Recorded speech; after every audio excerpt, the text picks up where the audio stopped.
पिछले दिनों 5 राज्यों में हुए विधानसभा चुनाव के परिणाम आ चुके हैं, जहां पर 3 राज्यों में जो हिंदी पट्टी के राज्य हैं वहां कांग्रेस को बुरी तरह से हार का सामना करना पड़ा है। वहीं आपको बता दें कि मध्य प्रदेश के विधानसभा चुनाव में इंडिया गठबंधन के 2 घटक दलों कांग्रेस और समाजवादी पार्टी के बीच खूब तल्खी देखी गई थी, जहां पर सपा प्रमुख अखिलेश यादव ने यहां तक कह दिया था कि अगर उन्हें पता होता कि राज्यों के चुनाव में गठबंधन नहीं होगा तो वे फोन भी नहीं उठाते। वहीं मध्य प्रदेश कांग्रेस के अध्यक्ष कमलनाथ ने कहा था कि कौन अखिलेश वखिलेश दोनों दलों के नेताओं के बीच जुबानी जंग और तल्ख हो गई थी। आपको बता दें कि सपा के नेता एग्जिट पोल नतीजों में कांग्रेस के हार के अनुमान के बाद से ही ग्रैंड ओल्ड पार्टी के खिलाफ मुखर हुए थे। नतीजे आने के बाद भी सपा नेताओं ने इन नतीजों को कमलनाथ के अहंकार अखिलेश को लेकर अपमानजनक टिप्पणी को जिम्मेदार बताते रहे। वहीं अहंकार का त्याग करने की नसीहत देते भी नजर आए। इसके साथ ही आपको बता दें कि मध्य प्रदेश चुनाव में कांग्रेस को वोट नहीं देने की अपील भी करते नजर आए थे अखिलेश यादव, लेकिन अब चुनावी परिणाम आ चुके हैं और कांग्रेस को बुरी तरह से हार का सामना करना पड़ा है।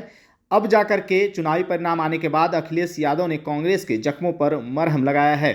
दरअसल अखिलेश यादव ने 3 राज्यों राजस्थान, मध्य प्रदेश और छत्तीसगढ़ के परिणामों पर प्रतिक्रिया दी है। उन्होंने कहा कि हम इन नतीजों से निराश नहीं हुए हैं। राजनीति में इस तरह के परिणाम आते रहते हैं।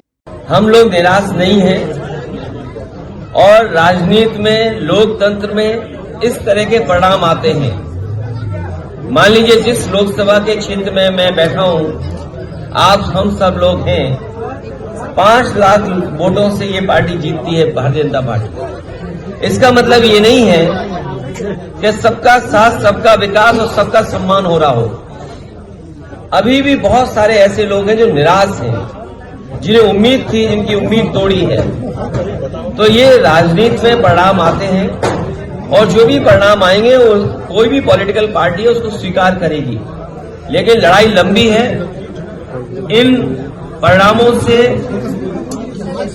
हमें और जिन लोगों को भारतीय जनता पार्टी जैसी बड़ी पार्टी का मुकाबला करना है, उन्हें बहुत तैयारी करनी पड़ेगी, बहुत अनुशासन में रह करके उन चीजों का मुकाबला करना पड़ेगा जिस रणनीति के तहत ये इतना बहुमत पा रहे हैं। इसलिए मुझे उम्मीद है कि आने वाले समय में परिणाम दूसरे होंगे। आपको बता दें कि 2024 के लोकसभा चुनाव में बीजेपी को शिकस्त देने के लिए तमाम विपक्षी पार्टियां एक बैनर तले आई हैं, जहां पर एक नए गठबंधन का ऐलान किया गया है जिसका नाम इंडिया गठबंधन रखा गया है। लेकिन इसी बीच आपको बता दें कि 2023 में विधानसभा चुनाव हुए 5 राज्यों में, लेकिन हिंदी पट्टी के राज्यों में खासकर देखा गया कि कांग्रेस और समाजवादी पार्टी के बीच तल्खियां नजर आईं, जिसमें अखिलेश यादव तो कांग्रेस पर तंज करते हुए नजर आए थे, कांग्रेस पार्टी अखिलेश यादव की समाजवादी पार्टी पर तंज करती हुई नजर आई थी। और इसी दौरान कांग्रेस की इस तीनों हिंदी पट्टी राज्यों में शिकस्त का सामना करना पड़ा और अब अखिलेश यादव ने कांग्रेस के जख्मों पर मरहम लगाने की कोशिश की है। वहीं अखिलेश यादव की इस बयान पर आपकी क्या राय है, आप क्या सोच रहे हैं, कमेंट कर हमें जरूर बताएं। फिलहाल इस खबर में इतना ही। बाकी तमाम खबरों के लिए आप बने रहिए इन खबर के साथ, और अगर अभी तक आपने चैनल सब्सक्राइब नहीं किया है तो चैनल को जरूर सब्सक्राइब करें।